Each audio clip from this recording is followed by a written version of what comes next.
just a reminder to subscribe to twitch.tv/LEC. That is our new home. If you're watching on YouTube, that's fine too. But here we go with the picks and bans, and immediately an AD carry banned out.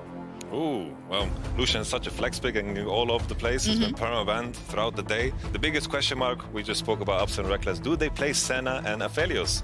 Some people have skipped Senna, which is a shocker to me because I think it's really, really OP. But Aphelios has been popping off today. Yeah, we've seen a lot coming out of that. Even though if you look at like win rates across some other regions like the LPL, he hasn't been looking too hot. I think this champion, with practice and time put into it, looks absolutely devastating. And when you see something like the Senna banned away, immediately you have to think to the Aphelios as well as the Misfortune as sort of that second fiddle to the super strong new ADC. Two things that also stand out here is the fact that Rumble and Kiana are out. So it's kind of a trade situation, Aphelios, Kiana, Rumble. Will it be the rotation? I'm not sure because the flex kind of gets kind of destroyed there because Kiana's automatically jungle unless Rumble into jungle for Xerxes. Yay! You really throw it back with that pick too. I mean, this is where I ask the question, does Upset actually want to go to the Misfortune? Because when I look at this player, I wouldn't necessarily associate him with that champion. He's been a big fan of the Ezreal in the past, but a lot of these, high DPS marksmen that, are a little bit more skill expressive, I don't necessarily think the MF falls into that wheelhouse. Now this I didn't expect. Considering Kiana and Rumble is open, you don't want to play Gragas Rumble. Maybe they lock in Gragas and Kiana together, but that means you reveal your hand already. So I think this is a very strange first rotation from Origen. Is this a case of Xerxes' first game with the team in the LEC? Let's give him something he's comfortable on? Maybe. Or maybe this is them screaming against 100 Thieves and making their own meta or something. Right now, what I'm seeing is I'm seeing super heavy dive from the side of Origen, right? And when you see that there's an Aphelios as the first pick, I think Origen are just going to try to pile up a ton of people onto the back line. But that makes it really fall down if Fnatic take a comp that has a good ability to kite back and get away from this. The Diana comes out, presumably for Nemesis. Yamato, what are we thinking? I'm loving the Diana. I've seen a lot of top lane Diana, mostly from Wunder in solo queue, so that's always, that can mean anything. Yeah. But I think Diana is super powerful. I saw Scout play it and he dominated. I think, honestly, Diana's hidden OP. Yeah, and I mean, obviously the big change on Diana, swapping the E and R spell. So now the E is going to give you the dash. The R is this huge team fight. It all of a sudden gives Diana the ability to impact team fights, which is very different to her throughout the entire history of League of Legends. She was a one-shot machine. Now she does have that team fight presence, and you can back it up with the massive AoEs of Aphelios, and you're looking to set up a pretty nasty wombo combo. Yeah, she's also a champion at level 3. I think that's the biggest change. That's pretty sweet too. It's pretty good. Zyra Khan, the first time we see it today, picking it into Fnatic. That's kind of ironic in a way, but I think it's super, super strong. I think it's been underrated. Always, every year as a coach, you go through this phase. Zyra Khan is not that good. There are counters that then later in the season, people realize it's really OP. It is very interesting, though. Also, the fact that you said it at the beginning of the day, Mithy is at the helm now, and Mithy is always the guy that has an idea of what to play and what is strong and some possible new strategies. He knows the game inside and out, and we do have a very interesting draft from Fnatic so far, and also the Lovers duo in the bot lane for Origen. Yeah, so Fnatic banning away this Ornn, I think, is a smart choice here, even though on paper you say, wait, they already have the Braum that can block the Ornn horn coming through. But honestly, right now, there's not a lot of heavy engage like tank top laners that are super viable. Like it feels like it's pretty much just the Ornn, and then you have to look to some more like AP options like a Rumble perhaps. But on top of that, I think that Hylissang wants to be using that wall to block any sort of Gragas barrels that would be knocking his AD carry away from the fight. So that'll be sort of his mindset going into these 5v5s. I'm gonna be honest that the Ornn ban is kind of strange. I'm not with you there. I think right now, Ornn pick, I think they have enough engage on the table, and with the Braum, whenever there's a Braum on the table, I just love if the enemy picks Ornn into you. Yeah, I mean, it fills into a couple different options here, because when I see Zyra Khan plus Gragas, I'm thinking this is going to be a bot side focused game from Xerxes. So we probably see the old style of Alphari, where he's more left to his own devices trying to play weak side. So that sort of removes some options, and now I don't think there's a lot of good stuff he can go on to. I think it's also interesting here how Origen are respecting the flex of Diana. They're leaving the last pick for mid lane. Ooh, okay. Got a Kiana jungle. Kiana jungle, maybe. There we go. Most likely, no, it's actually really going to be a Kiana jungle. I'm just leaving the door open, you know? You never know what's going to happen. Always the hover from Draven and Oriana for Hylissang. And looking, what do you want to see here for last pick in the top lane for Fnatic? Well, it's confusing because the question is still, where's Diana going? Yeah, that's a great point. I point. think it could do potentially fine into Gangplank because you have the all-in potential, but this is for sure Swain top. Yeah. For sure. That's the Whippo classic. Yeah, Even when he was swapping down to the bottom lane back in 2018, he still loved that Swain right there too. So now this sort of diversifies the Fnatic damage profile because you have double AP solo laners for Fnatic. Give me LeBlanc. Who have a lot of these AoE combos within team fights. I think that their engage is very committal, right? You have to have Diana or Kiana throwing yourself Give in me the LeBlanc Destiny. Lock in the LeBlanc. Why do you want to see the LeBlanc for Nuke? Oh, Or they can pick nothing. they can pick nothing. We're just... All right, oh, it is LeBlanc. It is LeBlanc. It is LeBlanc? Yeah. Okay, There must have been a bug. There we go. Okay, it's not Gangplank. No, it's not. No double Gangplank. He has a mean Gangplank, I'm Yeah. going to be honest. But the reason I like LeBlanc is very mobile. It can kind of move around the Braum and maybe harass their Aphelios. And also not get caught by the Kiana, but we saw Fabiven getting caught over and over. So Yes, maybe we did. We I see had it. misinformation. Sum up these drafts for me. Who gets the upper hand after draft, Yamato?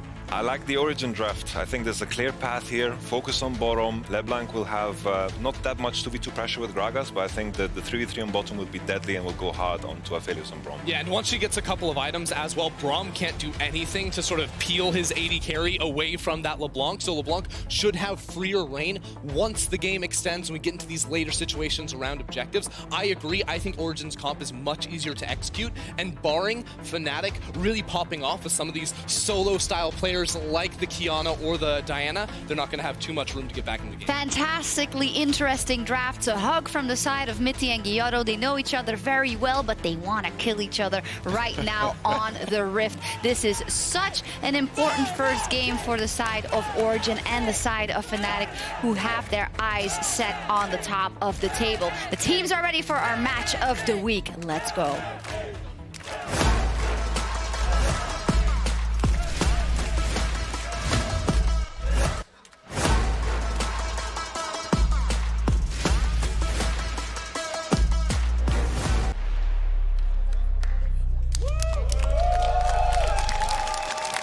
Welcome back to the cast of this as Fnatic are taking on Origen in the LEC match of the week. Diana mid lane, complemented with Aphelios being played by Reckless, going up against Origen in the Xayah Rakan bottom lane. Fruscurin, what do we need to put our attention when we look at these team comps, and what are you expecting? I do want to kind of go back to what the analyst desk was talking about and really agree that I think the ease of execution is on the side of Origen, and I love that word that they were talking about early on, which is dive potential. The fact that you have a LeBlanc, Yamato just talked about her maneuverability, especially around fights, to get around this Braum, that you have a Rakan, that you then have also the reach of the Gragas Cask as well as the Gangplank ultimate. It feels like this is going to be a very difficult game for Reckless to play out on this Aphelios because there are so many tools to make his life a living hell back there as an ADC. Now that said, we've seen this combo a couple of times, and I think diving on to Braum and Aphelios is actually quite difficult to execute on. Now, Origen have so many tools to do so, so maybe you just throw everything at the kitchen sink and you just try to smash him. But when Aphelios, especially if he has Crescent, I like to play colors with the guns, the white gun and the red gun, and has his onslaught with the Braum passive. Like, you dive back to him, and his ability to get health back, to auto attack you super fast, to proc the Braum Winter's Bite passive and just kind of stop someone in their tracks is actually a really cool combination. So can Reckless and Hilly defend against the dive that Origen have all of the tools to do so? We're going to have to keep our eyes on that. But that's kind of the first area that I look when I see these comps. Okay, I'm very excited to then track how it plays out, and it's actually really easy to understand the theory, and then we need to look at the nuances of how it plays out, obviously, during the course of the game. So some early trading here in this bottom lane. Up in the top, Alfari pushing early into Whippo. And I'm going to steal Vedius' point here because he was the one who taught me this with kind of like the Simon Says colors with Aphelios. It's green for range, red for lifesteal, white for kind of dueling potential. You then have blue for AoE, and then purple for CC. I kind of wish that it was a bit more clear, like Aphelios would kind of completely change color, because I think the burden of knowledge on understanding how Aphelios works for not only who's playing him, but also the enemy team, there's almost so much like hidden damage in his kit because you can't really see what's happening until he like two shots. And you're like, what the hell just happened? Where did this turret come from? Especially because of the additional power, the flexibility, and having that secondary weapon sitting on his back and having the ability to tap into it. Now, we'll get back to Aphelios in a little bit. Self-made. debut game under the Fnatic banner, stepping forward to play alongside Nemesis. Remember, these two former teammates. That's a flash forward. Nukeduck has got the flash available. We'll get his passive proc, but Selfmade trading his flash for Nukeduck's flash is absolutely worth. I don't know if I fully agree with it. I understand what you're saying because you're like, Diana could have kill pressure in this lane right now, but because it is a LeBlanc and she has access to kind of bouncing back and forth, she has decent wave play, like it's still a relatively safe lane for her to be, even though she doesn't have flash. Now, they could make me eat my words and Nemesis could now try to go for the 1v1 kill on the flashless LeBlanc, but we'll see if that pays off. They're not going to pay off just yet. Whippo throws out that Sith Lightning, tagging up Alphari in the top lane, and Selfmade still roaming around. The one thing I did like, very early on, 3 minutes, gank in the mid lane, Selfmade was the man, the face of SK, and he's already showing a little bit of synergy here with Nemesis, and that's very exciting if you're a Fnatic fan. Yeah, and reminder, your Spark notes for what happened to the ERLs, or like the history of Selfmade Nemesis, is that they used to play together. So this makes a lot of sense if you're a Fnatic fan, why he would be picked up when you're trying to fill the shoes of Broxah. Now, what's cool and kind of the next page of this is, can Fnatic actually become a mid-jungle team? Because they really have never been so. It was about Hilly and Broxah kind of unlocking Nemesis, and then Nemesis going to a side lane. That was kind of like Fnatic's system or formula, whereas they could just become a strong duo 2v2 mid-jungle. Oh, Alphari, his flash is forced away. Whippo will not be able to pull Alphari back, but look at the gigantic minion wave that Alphari is currently being denied. The experience and the gold. Nemesis has also left that mid lane, and he was even threatening additional pressure. So Alphari with a TP should be able to pick up a few of these when he returns, but this is a great start for Selfmade. But he has to be careful. So he is making the call that I've seen them walk away. I've got enough vision underneath me that I don't think I'm going to get dove again. But Alphari had to very quickly make the call. If I TP back to this, am I actually just going to get dove again? But realizes that there's not a big enough wave, that he is able to get back there safely. Like you're saying, does get a TP discrepancy as we now see Whippo walking back to the lane, which can be a big deal, especially as these champions kick over to level 6, and maybe Whippo can follow up on the GP ultimate. That's surely going to go down bottom if he has his TP, but that was really the outcome there. Yeah, really nicely done here.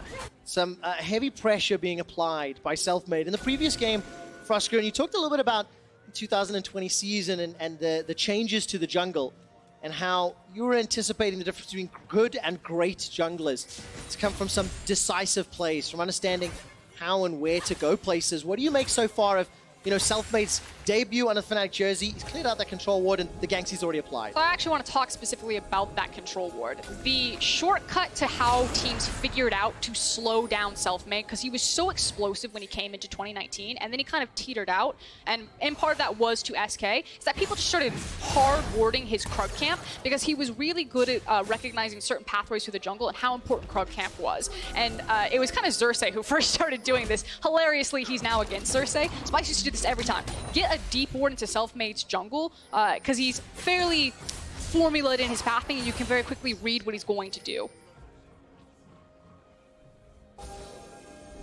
Keep our eyes on that one, Frosco. Just found out Nemesis on this Diana. It's the first one that we've seen since 2015. And let's talk about that in a moment. Is now Xerxes with body slam over the wall, spots out Selfmade, and then use the blast cone to safety. Whippo does manage to get some damage down onto Alphari, but he's the one losing out. Pale Cascade will block some damage, but not more from that Mimic Burst from Nukeduck. And so far in kind of the first 6 to 7 minutes of this game, a lot of what Origen have been doing is neutralizing. I'll hold it though, Destiny. Oh, I think he's just playing. Very nicely done. Doesn't get a lot of damage, but it looked good. Yeah, that's what it's about. It's about looking good. Origen have really just kind of neutralized. Yeah, Selfmade got off a successful gank in both lanes, forcing out early flashes, but it hasn't translated to a kill. Oh no. Not just yet. There goes the powder keg. Whippo has thrown down the ultimate, continues to chase, getting a lot of healing back. Selfmade is waiting in the wings. He's done a little bit of CS, level 5, matching that of Xerxes, and nothing further comes of it. Now, you can't make like a really definitive statement and be like, X team needs to, I'm done. Yeah, not going to get the chance to talk just yet, Frosco. Destiny is really fishing for pressure. Flash and heal available for Reckless. It's Flash and Cleanse on the side of Upset. He's just a spell flinger right now, just pressing all his buttons anytime. there's no definitive statement that like Fnatic must get ahead, otherwise they will not be able to do anything with this composition, because they have tools, they can split up the map, they've got great assassination potential, like they don't have to pop off in this early game, but obviously it's very clear windows to victory for Origen. If everything just kind of stays neutral for 20 minutes, you're like, the team with Xayah Gangplank probably going to be really strong at around 35-40 minutes if this is just a quiet no-kill game. Well, I don't think it will be, at least based on Destiny's willingness to engage. My eyes are touching the scoreboard, Trevor. I don't see any kills. I'm looking at the decision-making, Frosco, and as it stands, that flash from Nukeduck, you were 100% correct. It did not manage to, punish him at all. There was no further follow-up. Despite the pressure on Alfari top lane and him being zoned away, he's not behind anything at all. Now take a look at this bottom lane. Selfmade at level 6. He's made his way up. Supreme display of talent is available. Destiny gets chunked out and Reckless and Hilly back away. Yeah, big difference there, of course, is the fact that Hilly has access to level 6, whereas Destiny's still at level 5, need this wave to come back in. So we'll see what Fnatic are able to get done with this this priority. Selfmade just Splinter Cell in the back here. Checking if this Spell Flinger of Destiny will go in. I think they spotted it. I think so too. I believe we were on OG's vision, but it does not matter. Destiny gets tagged out. Reckless throws down the Vigil. Not going to be enough damage just yet, but this will get a lot of damage and maybe a place. Yeah, but the damage has been done, not necessarily in the gold, but in the control over the Ocean Drake. We talked last game how I'm not a super big fan of the early Drakes. I think you can kind of give those ones away for free, but obviously if you get a free objective, it's always nice to take it, and that's exactly what Fnatic got there with very patient pressure game through their priority over bot lane. And it is speeding us up to that Elemental Rift change. The fact that there's the Ocean on the board and now Cloud, we're going to either fire a Mountain next. And that will obviously modify the state of Summoner's Rift. And do you think there's a preferential Drake for either of these comps? Probably Cloud mobility will be very useful actually on both sides with all of them. The ability to dodge the engages is going to be so important. Anything that keeps Qiyana, I think for Fnatic fans, like relevant in the game, like all of the dragons could theoretically do that, but obviously if you're on Infernal, you lose so much access to brush and some of the walls, that I think it makes it a little bit more difficult to play Qiyana exactly where you want to, whereas obviously on Ocean, he got bushes everywhere, bushes for days. Qiyana could just start grabbing all the elements that she's watched, got good walls. So yeah, I think Ocean, probably not going to get that one because it's the first Drake, but like Cloud, Mountain, pretty good for Qiyana on a map. Yeah, definitely the case. The first 10 minutes of the game, we've seen a number of engages from Selfmade, not necessarily paying off in kills just yet. Those Ethereal Chains, followed up by Mimicked Ethereal Chains and good damage onto Nemesis. But I want to just quickly talk a little bit about maybe one of the lesser-known players on the Origen squad, Destiny, who's been, flinging them spells, I think is what you were saying, Frost. Oceanic player, played for Mammoth. As, I don't know if you know this about me, Trevor, but I used to cast the OPS. No ways! So Frost, seeing as though, you have some knowledge there, what do you make of Destiny? What do you make of an Oceanic import here to the LEC? I'll hold it though, because Nemi. It's Moonfall comes out. Yeah, that's big damage. Yeah, it's about sending a message. TP back to lane. Welcome to Diana, folks. Grab this in solo queue. It's real fun. Yeah, exactly. But yeah, let's go back to Destiny for a little bit, because when you look at the OG roster, he's the name that you kind of go, oh, wait, okay, this is a little bit surprising. So I'm going to give you some real talk.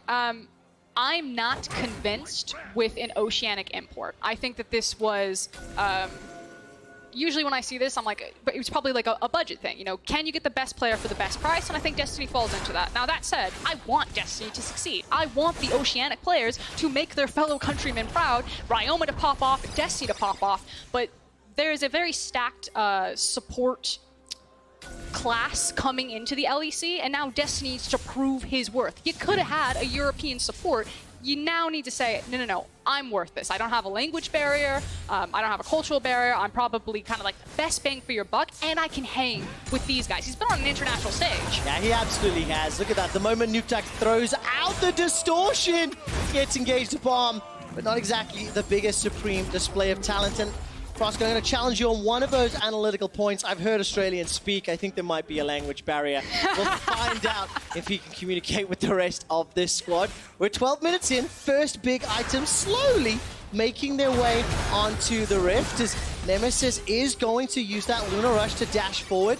Moonfall will be available to him in just a moment if I'm looking at that correctly, and not going to pull the trigger just yet. And as it stands, even as far as you can go in CS, about a 10 difference in the bottom lane. That's the only thing separating Reckless and Upset. And despite looking at that Aphelios early on, he hasn't been the name of the game right now. We know he will become crucially important once he picks up his first and second items. And again, it's always the combos of what Aphelios does with those items that we'll try really hard to keep track of in team fights. I'm going to be very honest again. Aphelios is hard for me to see, but there's Destiny. Wow, there we go. We engage once again. Despite the fact that Destiny is finding those knockups, Hilly and Reckless are on the same page. The Unbreakable Wall has gone up multiple times. The damage has been blocked. No first blood, no first tower. Only a single plate in the bottom lane has fallen for Fnatic and 2 plates in the middle lane for Origen. I didn't actually look at the timing, and it turns out those plates will fall very soon. Thank you, announcer. It's been a very quiet early game, Trevor. I mean, not for lack of trying. You were correct that Selfmade has been throwing himself at this mid lane for Nemesis, but it's not paid off with a kill. And again, we talked about this earlier. I don't think either comp is super reliant on having like a super explosive early game, but this is kind of a handshake that I am going to lean towards Origen until Fnatic can prove me otherwise with some of the champions that they put together. Okay, 30 seconds until this Cloud Drake will spawn. At the moment, I'm looking at Vision and Wave. Let's see if Fnatic decide to start it. Do you think Origen want to contest? Well, I'm going to say is that means that our third dragon that's going to change the Rift is either going to be the Mountain or the Infernal. We already talked about how Infernal makes it a little bit harder to play Qiyana where you want to play Qiyana. Now we're going to find out. So, do Origen pick this fight? Let's look at the state. Teleport's available for Alfari. He's nearly level 11. He's got the Cannon Barrage. Bwipo is also up in that top lane. And OG do have a numbers advantage inside the river for now. Either team can feel comfortable doing this. It's kind of about the setup and the patience, and there we go. All right, no patience just yet. That's the engage. Moonfall will catch onto Upset. He manages to flash away. The barrel is eaten up by the wall. First blood goes to Upset. Origen are on the board. The Cannon Barrage was thrown down as well. Now Bwipo, he decides to engage, chasing down in the top lane, waiting for cooldowns on the Never Move land. Nuke Duck is now coming in from behind. Now there's some trouble for Bwipo. Gets caught by the powder keg and slowed. Will flash away. The Ethereal Chains won't find a target. This is an easy kill and the second of the game for Origen. Okay, so Bwipo sees that Alfari uses his ultimate bottom. He's like, this is an unfair fight. You don't have an ultimate, I can just walk at you. But this is like classic Bwipo fashion, where you see these sparks of brilliance, and then he completely loses control about what's happening on the map. And Nuke Duck's like running a marathon to get up there. It took him like 30 minutes, and he's able to still make the game work. Looking back at this one, I do love the very deep reach around from Destiny to be like, participation ward, I gotcha.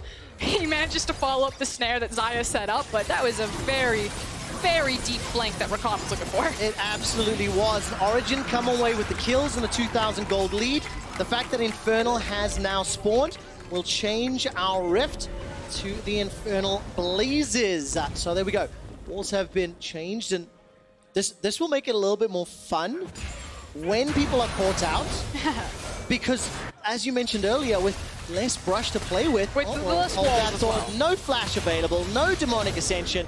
Alfari and Xerxes are just going to run him down. Bwipo concedes his second death. Yeah, Bwipo didn't have flash. He decided to reach for the minions. He really wanted it, and Xerxes just rocks up. It's like, yo, remember me? There's no reason to play bottom, dragons down. See you next time, buddy. Yeah, exactly.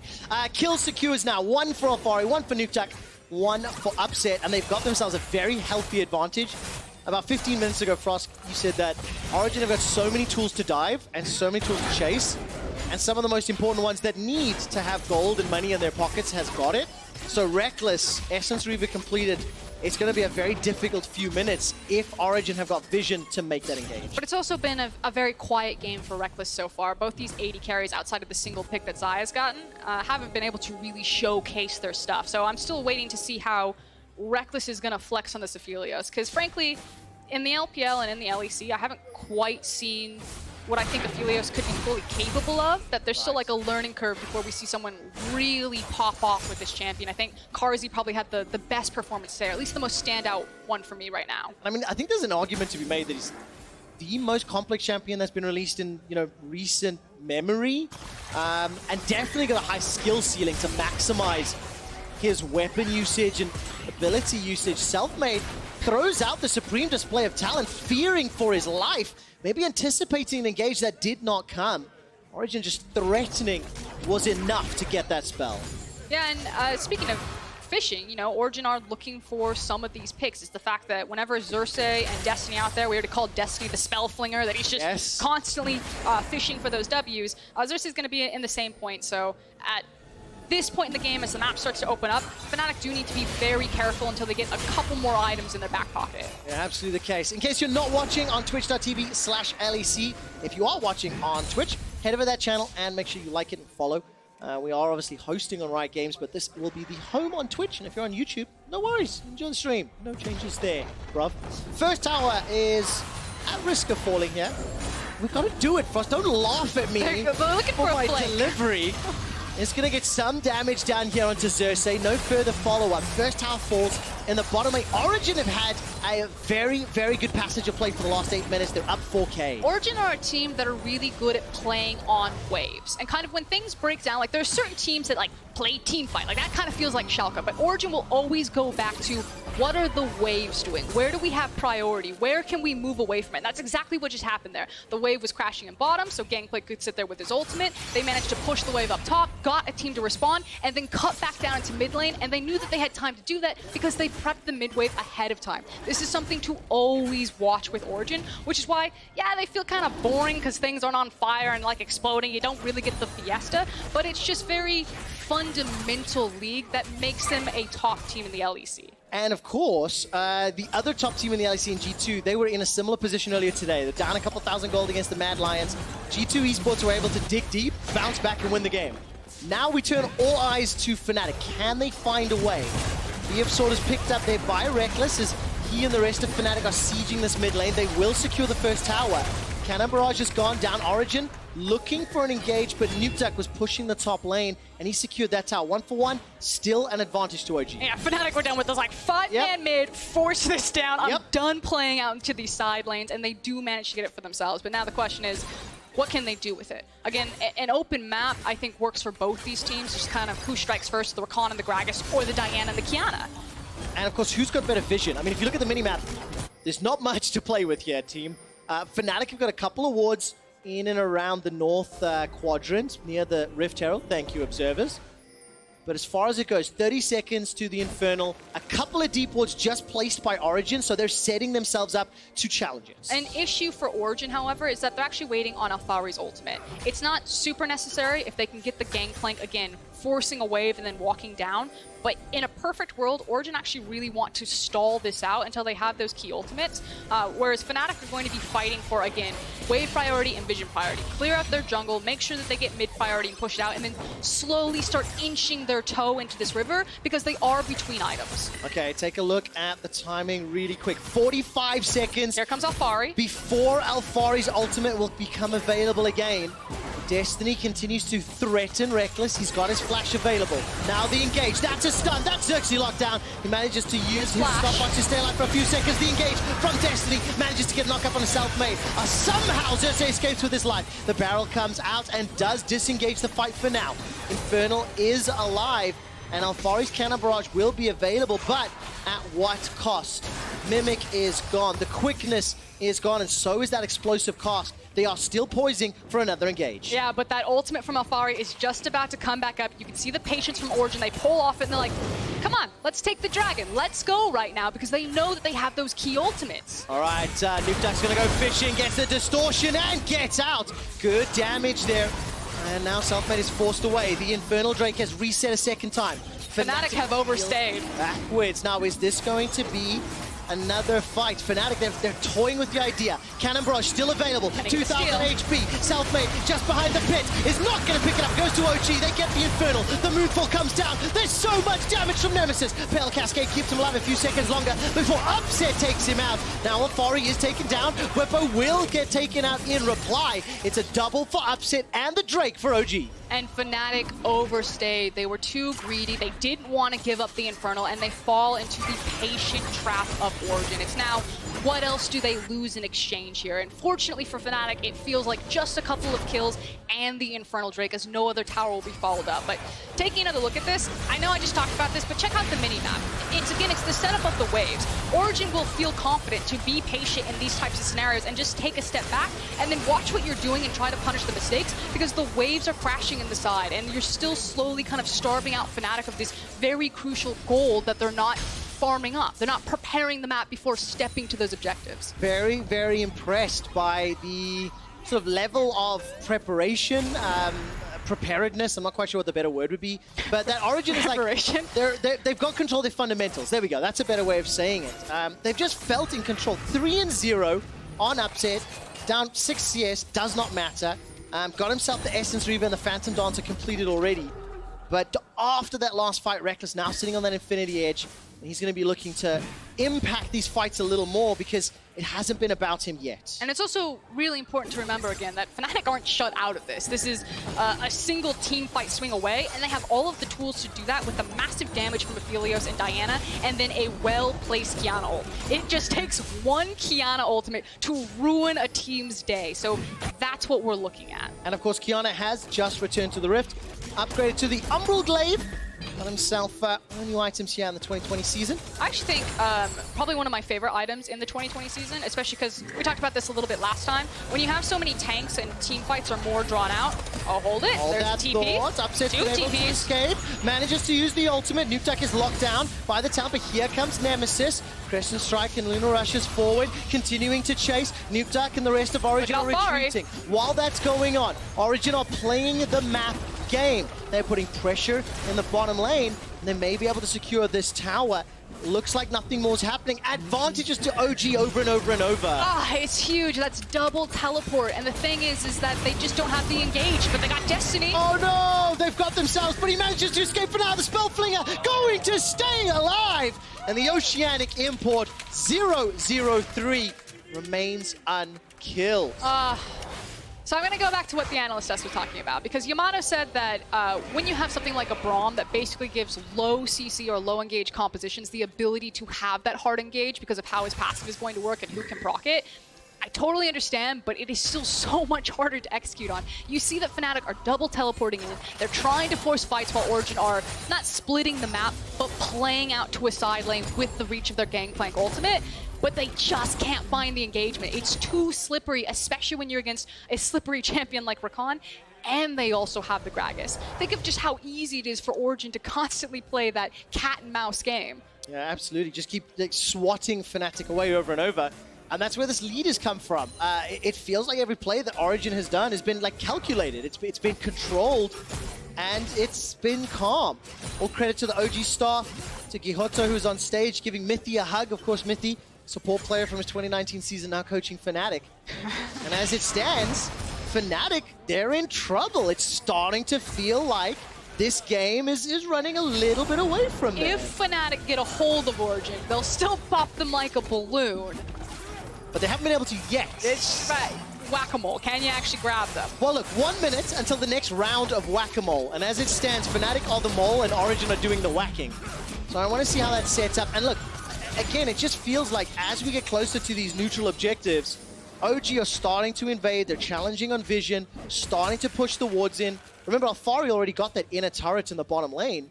It's just been all OG. Yeah, and I think, like you said, the vision really tells the story of that as the Infernal is about to spawn. Double crit cloak. Double crit cloak after the Infinity Edge when you just absolutely need that luck. Selfmade will throw down the ultimate, stuns up Alfari, and manages to escape with his life. But remember what we said. It was 1 minute to Dragon. OG were pushing the waves, trying to challenge Vision inside Fnatic's red buff jungle. And now it's 10 seconds, and OG, they got the mid tower. That's 4-1. And now they start falling back towards the pit. I take it back. They're actually stepping forward, stepping into Fnatic and challenging them, saying, come at me, I dare you. I was just checking what weapons Reckless was holding on to. He's got a perfect combination for pretty high DPS output right now, so... Hit me with the colors. I think it's red and white. All right, well, let's take a look. Red is currently prime. Baron is going to be the focus. OG are inside the Infernal. Alfari has got himself the cannon barrage, and this is a fantastic split screen. Red buff is picked up. Correction, Red Dragon. Now the rest of Fnatic, they're inside the pit. Fnatic sneak Baron. They absolutely sneak it from underneath the noses of Origen.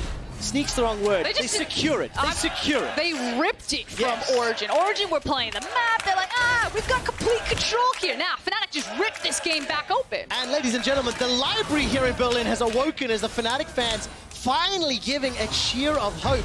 It's still a 4,000 gold deficit. It's still a 3-tower deficit, but this Baron buff can absolutely help neutralize that difference. And this was honestly just a great read from Fnatic on Origen. Origen are playing this by the book. Fnatic, like, they probably set up all their vision around this Infernal.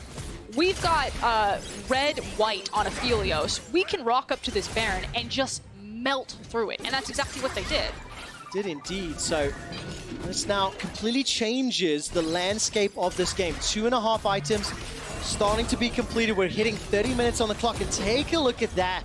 Flamethrower, just one little tag onto Upset, and he hits real hard. If Nemesis or Selfmade can hold Upset in place, or even Nuke Duck just for a moment, that Reckless ultimate can just finish the deal. Tower number 2 will now be secured. And I was just about on the verge of believing OG were going to finish this without huge contest. And Fnatic have just told me to sit down and shut up because they're right back in this, boss. And again, both these squads have so much experience on them, and this is just the tell sign of that experience. It's that against these top teams, against these players that have this knowledge, you can't slip up for a second. No, you absolutely can't. 30 minutes is fast approaching. Right, match of the week is already starting to deliver. 3-0 on Upset. He's farmed himself up a 700 gold bounty. Still even on gold with Reckless, who just completed his Hurricane. So he continues to scale up on the Aphelios as well. And Fnatic are basically hoovering up a lot of this freestanding gold that is sitting in the structures right now with this Baron and closing that gold gap even further on very key itemization. So Origen are either going to try to just survive the Baron. If they see a pick, go for it. But Fnatic are feeling very confident to start forcing fights and forcing objectives down. They say, we're powerful now. We're going to start taking up space on this map. Oh, never move. Tagged onto Alfari. Crescent Strike manages to hit Xerxes. It must be real interesting for Xerxes to be playing against the Diana. His like signature pick for such a long time, or at least favorite champion.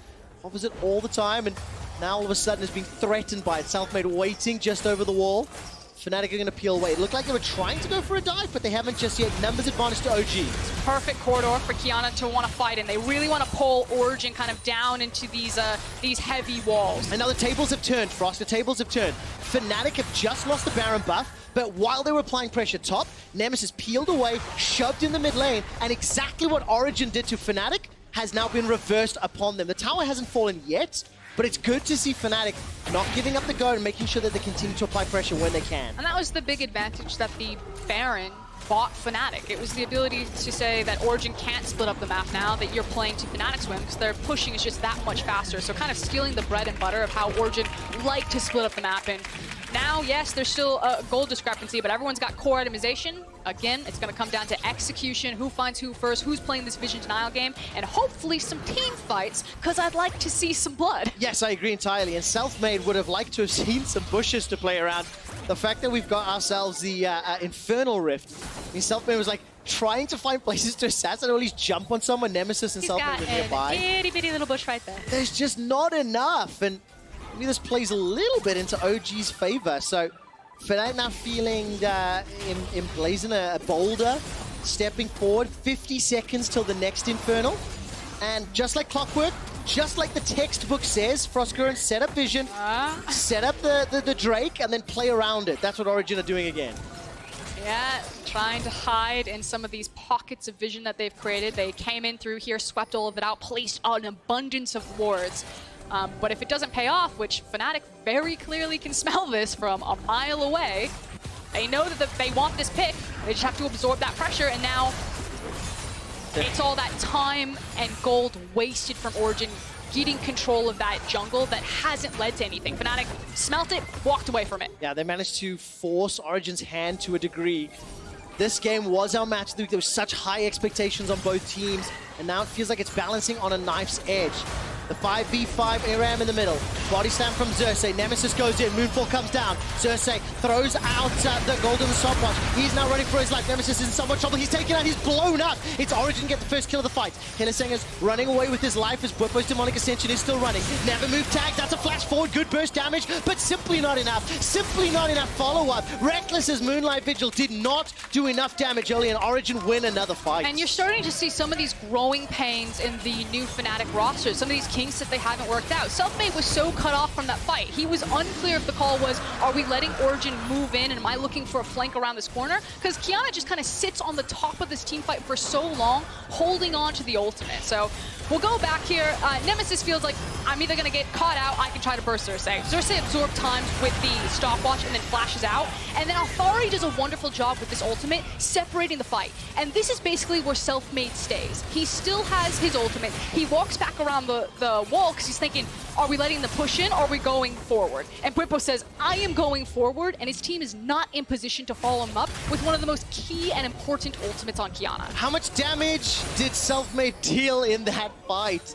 0 damage. He was zoned away. You pointed out every move. He never got a chance. And again, I don't want to sit here and flame Selfmade because I think it's very obvious what he was thinking. I'm going to come around this wall and then I'm going to find my moment. It's again, they're just desynced. One is going forward and one is coming back, but Origen now in control. It absolutely is the case. Now, Xerxes has actually thrown out the explosive cast. Origen did not get anything for that ultimate. Destiny managed to find himself a random Nemesis who he jumped onto, but wasn't able to secure anything more.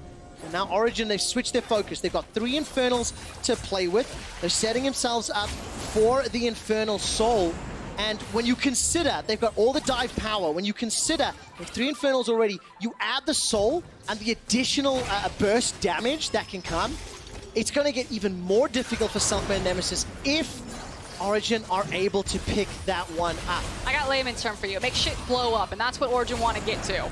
Well, let's see if Origen can secure it. They started the Baron, they forced Fnatic towards it, but they are not committing to it. Origen are playing this one safe. They are playing it controlled. They are definitely waiting in the wings. Nukeduck is just waiting for someone to pop. I do want to point out what Alphari and Nukeduck are doing, and it's so much zone control right now. Alphari has so much denial of vision around him. He was just standing on 2 control wards, and he's just fishing for barrels like that on Selfmade.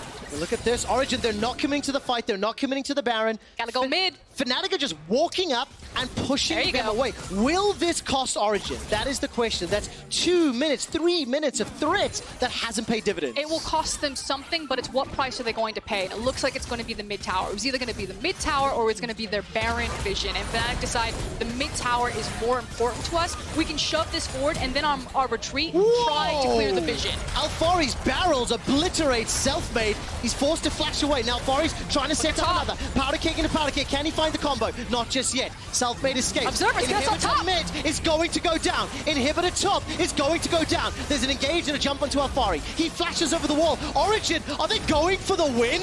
Can Xerxes and Alphari interrupt the backs? Teleport is now coming down. Bwipo is in trouble. 3 members of OG are backing away and Xerxes throws out the explosive cast. We have ourselves a game, ladies and gentlemen, but crucially, Origen defend their inhib. They're still in trouble. What's happening now? No, well, there could be sniped down by Nukeduck. He is chasing Reckless. Can they get Bwipo and Saving Private Ryan out? All right, Flash available, Ignite available, and Nukeduck is looking for a target. Reckless gets a lot of damage down with that sniper rifle, and Nukeduck's Mimic, correction, is passive. He's going to get spotted out there. Nukeduck escapes with his life. The Hunter became the hunted. And as it stands, at the end of it all, it's Origen again with the outplay. And I think it was a really good calling of the bluff. Like, Fnatic had to make that call. What were they going to choose? They decided to try their luck. They were going to storm down mid lane, and Origen, without a split-second hesitation, ran it up into that top side. And again, it's the wave preparation that kind of paid off to give Origen that slight edge of taking the inhibitor. So still, Origen's map play has been so much cleaner than Fnatic's across the board, and that's why they're still sitting in this position of power. But you can see how close it is in terms of when Fnatic do hit Origen, they hit them very hard. Yeah, absolutely the case. And all credit to OG. I thought they dilly-dallied around the Baron a while, but once they, got pushed by Fnatic, as you rightly pointed out for us, the response was great. Keep your eye on the minimap. Okay, Destiny, here's your moment. Origen has done very well, has used those side lanes. That's an engage under Nuke Duck. He's already flashed to safety. Destiny's got the flash and the quickness. 30 seconds.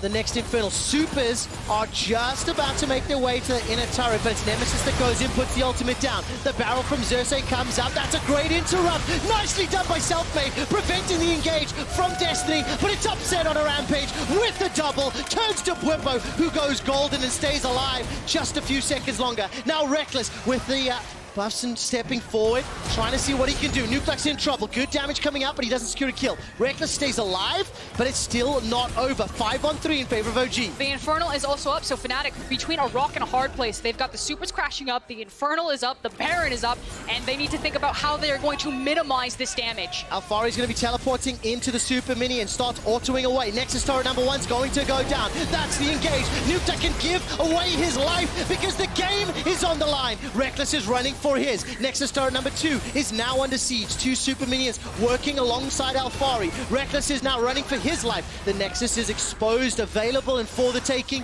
Origen on the verge of picking up their first win of 2020 and taking out Fnatic in the match of the week. And this is going to feel like a bit of a reminder, but I do have to go back and just really compliment the team fight zone control from Origen is so impressive right now. How they are playing with zones of threat to kind of force Fnatic off, how patient they are throughout fights. This is really crisp team fighting, even though it looks like nothing's really happening on the screen. 007 for Xerxes, 6-0-2 for Upset, 1-0-4 for Nuke Duck.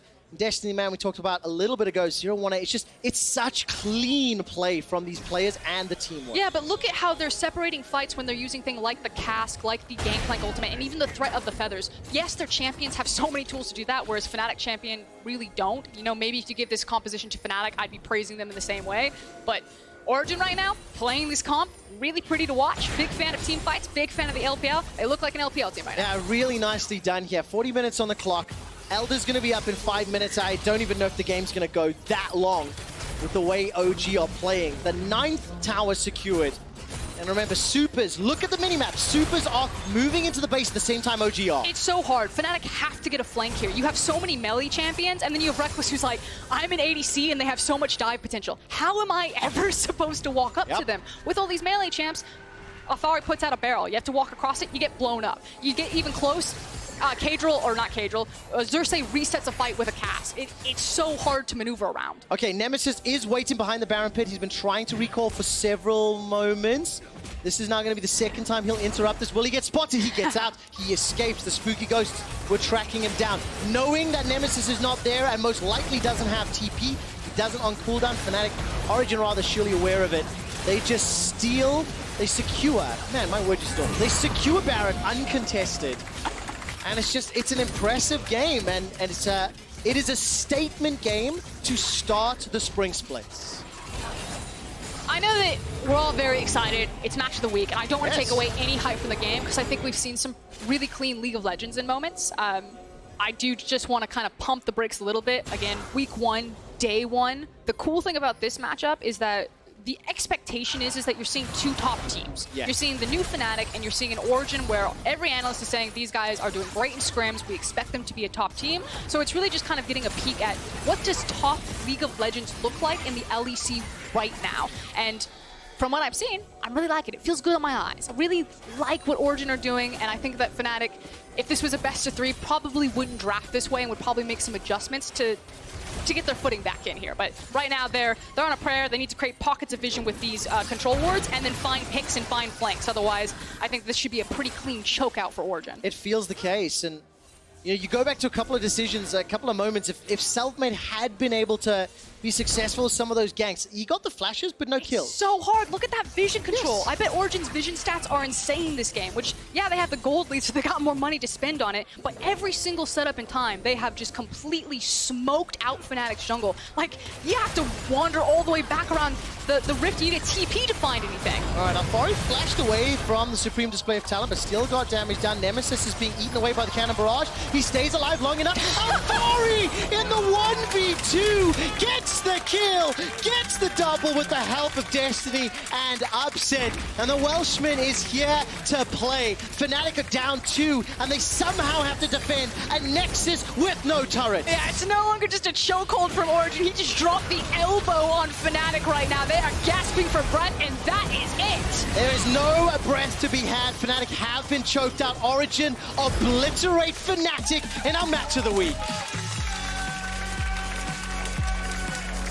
The way in which Origen played and won that game is the way in which you expect that organization to play. Even though the players that defined it for the organization are no longer there. But the coaching staff is, so I'm going to give credit to Andre on your screen right now. Beautiful game from Origen.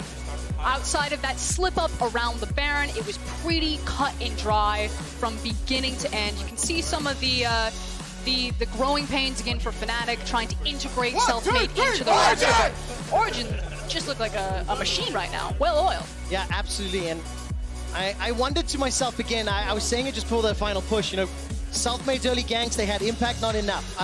Infernal Rift instead of the Cloud Rift. How different could it have been? Now, I'm talking minor details, right? Minor, of course. But it is the first day of the LEC with the Rift changes, and I'm excited to see the differences. Mr. Giotto is very happy, as I can see him on stage, celebrating the OG victory. I'm going to say it had nothing to do with the Dragons, and I'm going to say that the big cherry on top was Alfari, especially with that end. I talked about it during the cast, the wave play from Origen.